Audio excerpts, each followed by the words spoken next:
আজকে যারা এখানে বক্তৃতা দিলেন, যারা গান শোনালেন, কেরাত শোনালেন, যে শিশু বাচ্চাটা কেরাত শোনালেন, এদের এই প্রতিভাকে বিকশিত করার জন্য দি ইনস্টিটিউট অফ হযরত মুহাম্মদ সাল্লাল্লাহু আলাইহি ওয়াসাল্লাম যে অনবদ্য ভূমিকা রেখে চলেছেন, এইভাবে চিন্তা করেছেন। আপনাদের চিন্তার পরিধি এই পর্যন্ত বিস্তৃত হয়েছে, এটা হয়তো বাংলাদেশে অনেকেই জানেন না। আপনারা নীরবে নিভৃতে একজন নিভৃতচারী হিসাবে আপনারা একটা শ্রেণীর মানুষকে এভাবে স্বাবলম্বী করছেন, মেরুদণ্ড সোজা করে দাঁড় করানোর জন্য চেষ্টা করছেন। Hats off to you sir.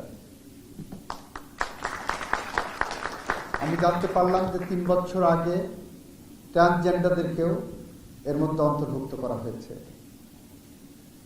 তারাও মানুষ, তাদেরও অধিকার আছে।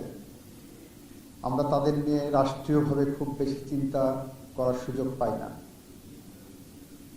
আমরা অন্যদেরকে নিয়ে, যাদের চোখে আলো আছে তাদেরকে নিয়ে আমি সবসময় আমরা ব্যস্ত থাকছি। কিন্তু যারা অন্তর্চক্ষু দিয়ে দেখছেন, যাদের চোখের আলো নিভে আছে, তাদের ব্যাপারে আমাদের রাষ্ট্রীয় অ্যাটেনশন খুব বেশি আমরা দেখতে পাই না বলেই আপনাদের মতো প্রতিষ্ঠানগুলো সামনে এগিয়ে এসেছেন।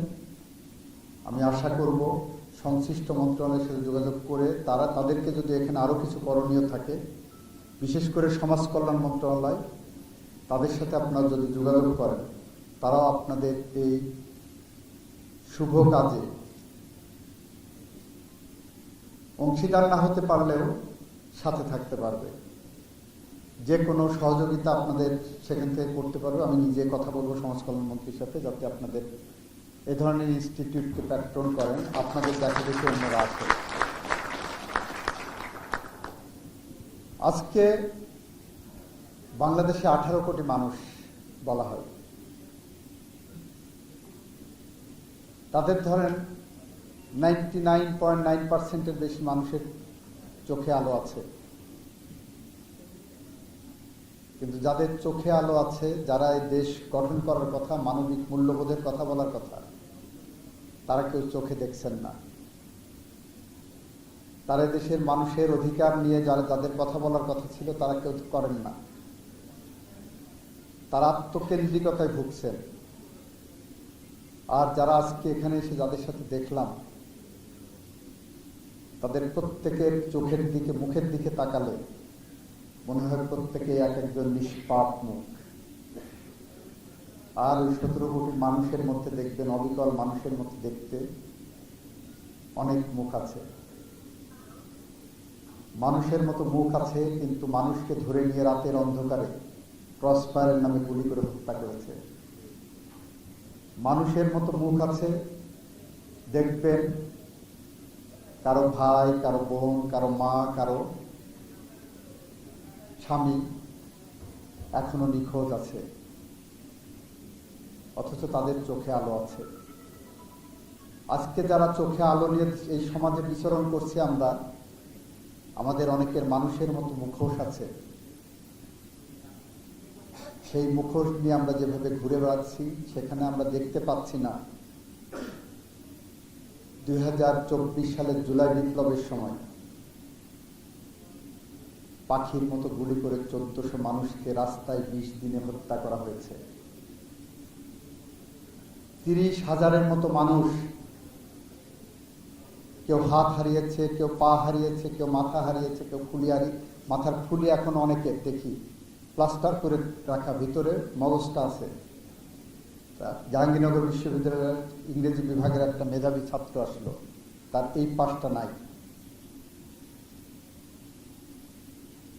এখনো মানুষের মুখোশধারী অনেকের চোখ আছে, আলো আছে, তারা বলে এগুলো কিছু হয়নি। তারা এখনো ফ্যাসিস্ট পুনর্বাসনের জন্য চেষ্টায় আছেন। আমরা বলবো, আপনারা যে যেখানেই থাকুন, চোখ খুলুন। আমরা যদি অপরাধ করে আমাদের চোখে আঙুল দিয়ে দেখিয়ে দেন, নাগরিক হিসাবে বাংলাদেশ সংবিধানের 21 অনুচ্ছেদে এটা আপনার নৈতিক দায়িত্ব, সাংবিধানিক দায়িত্ব। সুতরাং আমরা যেখানে থাকি না কেন সেখান থেকে যদি আমাদের চোখ খুলে আমরা যদি আমাদের দায়িত্ব বোধের জায়গা থেকে কাজ করি, তাহলে হয়তো বাংলাদেশ একদিন সুকান্তের ভাষায় শিশুর বাসযোগ্য ভূমি হিসাবে গড়ে উঠবে।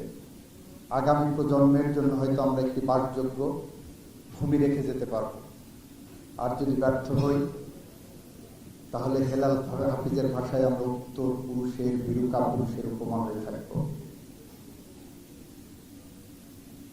আসেন আমরা দি ইনস্টিটিউট অফ হযরত মুহাম্মদ সাল্লাল্লাহু আলাইহি ওয়াসাল্লামের মতো প্রত্যেকের জায়গা থেকে, কোনো না কোনো জায়গা, আমার বিবেকের জায়গা থেকে, বিবেক বোধ থেকে দায়িত্ব পালন করি।